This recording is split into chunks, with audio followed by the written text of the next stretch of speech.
और उसके साथ ही इनपुट आउटपुट इंस्ट्रक्शंस जो सीपीयू को प्राप्त होती हैं या सीपीयू अन्य कंपोनेंट्स को प्रदान करता है।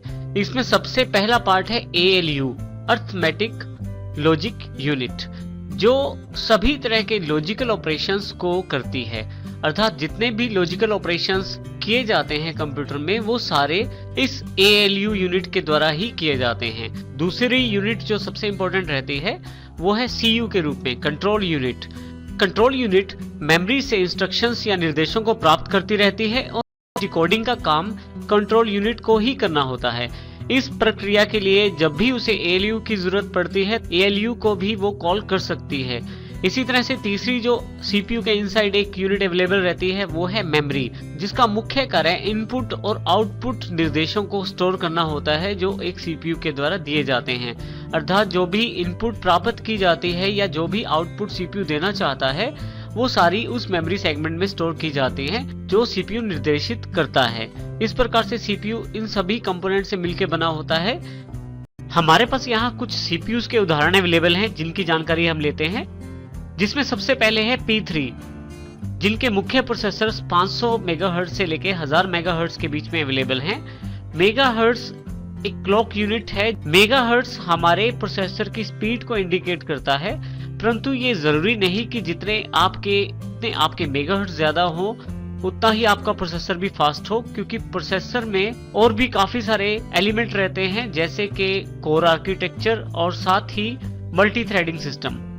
परंतु फिर भी कुछ हद तक आप यदि मेगाहर्ट्ज को देखते हैं तो आप चेक कर सकते हैं कि आपके प्रोसेसर की प्रोसेसिंग स्पीड क्या है।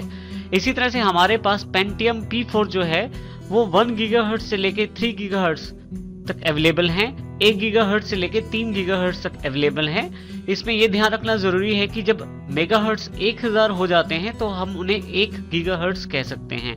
इस तरह से 3 गीगाहर्ट्ज का मतलब 3000 मेगाहर्ट्ज है।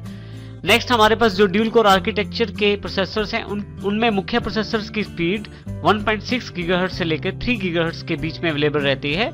Intel Pentium dual core architecture जो है वो डिफरेंट रहता है पेंटियम 4 से। यदि हम 1.6 ड्यूल कोर की बात करें और 1.6 P4 की बात करें तो कोर आर्किटेक्चर के कारण ड्यूल प्रोसेसर्स बहुत ज्यादा फास्ट होते हैं P4 से। इसी तरह से नेक्स्ट इंटेल सीरीज में एक और प्रोसेसर है जो बहुत ज्यादा फास्ट है, वो है कोर ड्यू। तो कोर ड्यू प्रोसेसर की जो स्पीड रहती है वो भी 1.6 गीगाहर्ट्ज से लेकर 3 गीगाहर्ट्ज है। वही बात बताना जरूरी है कि जरूरी नहीं कि आपकी गीगाहर्ट्ज स्पीड ज्यादा हो तो आपके प्रोसेसर की प्रोसेसिंग भी फास्ट हो।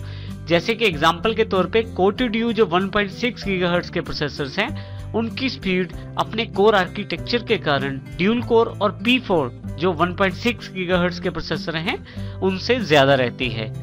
इंटेल की जो नई सीरीज है i3, i5 और i7 के कुछ एग्जांपल्स यहाँ पे हैं, जिसमें i3 2.93 गीगाहर्ट्ज के प्रोसेसर का एग्जांपल है। इसी तरह से i5 2.8 गीगाहर्ट्ज और i7 जो है वो 2.66 गीगाहर्ट्ज का एग्जांपल अवेलेबल है। इसमें भी यही खास बात है कि इनके जो कोर आर्किटेक्चर हैं बहुत ज्यादा बढ़िया है। इनकी जो मल्टी थ्रेडिंग कैपेबिलिटीज हैं वो भी बहुत बढ़ा दी गई है, जिसकी वजह से इन प्रोसेसर्स की जो स्पीड है वो बहुत ज्यादा बढ़ गई है। जैसे हमने पहले बताया था आपको कि हमारे पास इंटेल और AMD दो मुख्य कंपनियां हैं जो प्रोसेसर्स में डील अप करती हैं। इनमें AMD सीरीज के प्रोसेसर्स भी बहुत इंपॉर्टेंट हैं जिनकी अपनी क्षमताएं हैं।